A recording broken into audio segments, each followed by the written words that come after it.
On January 19, 2018, a random Twitter user makes the post, "I've defeated the monster. I can finally rest easy." The few followers that the user had probably assumed she must have been talking about some kind of video game, and the post was ignored at the time, just a drop in the ocean of the internet. A few months later, the dismembered body of a 58-year-old woman is found in a river. Investigations would soon reveal the culprit to be the woman's daughter, and that the daughter was the one who had made the Twitter post claiming to defeat the monster. People were initially critical of the culprit, as is usually the case in murder incidents. But as investigations progress and details regarding her past are revealed, public perception would change. Her mother had tormented her for decades, both physically and mentally, driving her to the breaking point. The story I will present to you today is one of the few cases where the majority of people would sympathize with the killer rather than the victim. This is the story of Kiryu Nozomi. Kiryu Nozomi was the only child of her family, and therefore was given undivided attention from her parents. However, the way her parents, particularly her mother, expressed her love was problematic. Her mother was a high school graduate who never went to college, and harbored a strong inferiority complex towards those who had received higher education, especially from prestigious universities. The mother would attempt to relieve herself from this inferiority complex through her daughter, by having Nozomi go to a medical school and become a doctor. Saying Nozomi's mother was a tiger mom would be an understatement. Even though the girl always got good grades in school, if she got anything less than a 100% score, her mother would berate her endlessly, claiming that anything other than perfect means you didn't study hard enough. Nozomi recalls that even from a young age, she often wished her mother would run into a traffic accident and not come home. On the other hand, her relationship with her father was much better. She remembers the time she spent with her father as rare moments of solace. However, the relationship between her parents was less than ideal. Nozomi's mother would often claim, "If you don't study hard, you'll end up going to a low-level college, just like your father." Maybe because of this derogatory attitude from his wife, Nozomi's father would gradually distance himself from his family. When his work required him to move to another city, he decided to go there alone, and rarely came back to visit. By the time Nozomi became a high school student, her mother would begin to abuse her physically as well, beating her with a metal rod if she didn't satisfy her mother's expectations. Nozomi would often have visible injuries on her arm, and when questioned, she would claim it was the result of her less than perfect grades. Her friends would sometimes plead with their teachers to give her a perfect score to avoid further abuse, but the teachers would not comply. Nozomi and her friends would then attempt to forge her test scores, but when her mother found out, she was enraged, pouring boiling water onto Nozomi. The mother would then tell her daughter to claim it was an accident if anyone asked her about her burns. Nozomi was never interested in becoming a doctor, but because their mother insisted, she would attempt to get into medical school. However, she failed the entrance exam during her senior year of high school, and things would only get worse from there.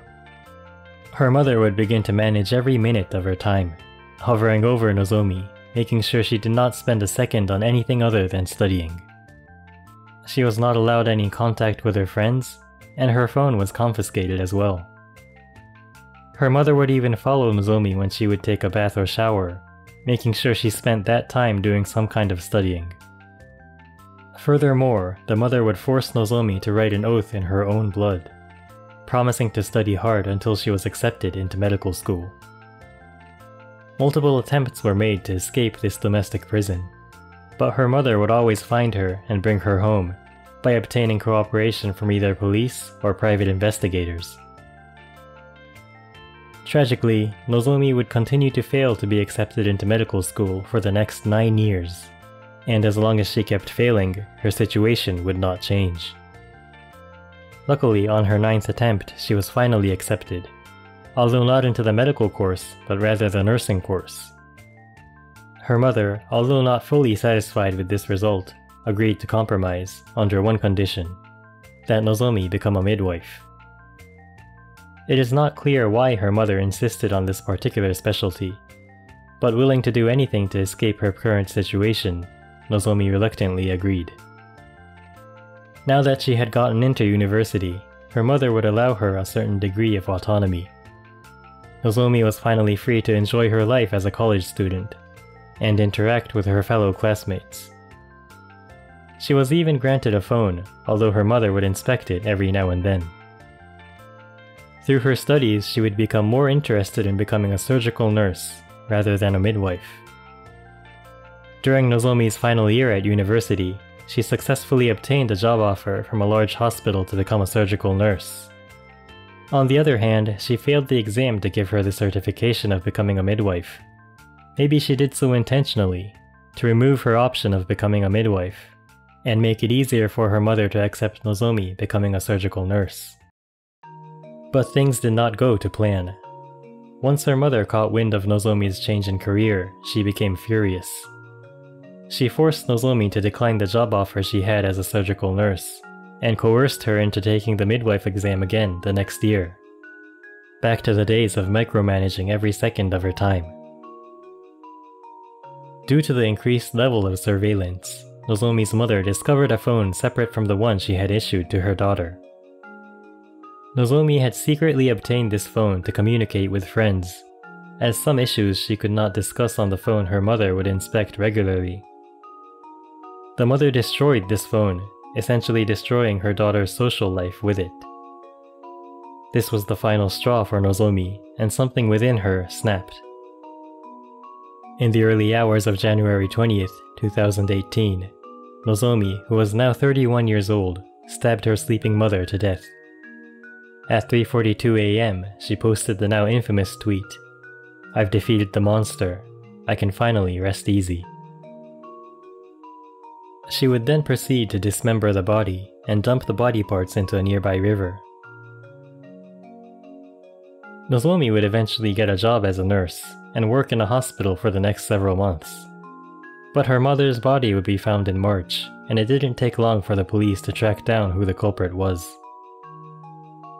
Nozomi was arrested in June of 2018, and was initially faced with harsh criticism, being labeled the psychopath nurse. But over the course of the following investigation and trial, as her past relationship with her mother came to light, public perception would begin to change, with many people showing sympathy towards her. Nozomi was eventually found guilty and sentenced to 10 years. The judge who sentenced her would comment, "You have lived a life for your mother up to this point. After you do your time for your crime, please live your own life." Nozomi is still serving her sentence as of making this video. A journalist would visit Nozomi during her time in prison, interviewing details regarding her past interactions with her mother and what led her to commit the crime. This journalist would publish the culmination of these interviews as a book with a title that roughly translates into "A Daughter Imprisoned in Her Mother's Curse." In the book, Nozomi claims either herself or her mother had to disappear for her to escape her domestic hell, and ultimately she chose the latter. She also claims she did not expect to be forgiven and was surprised when many people displayed sympathy for her actions.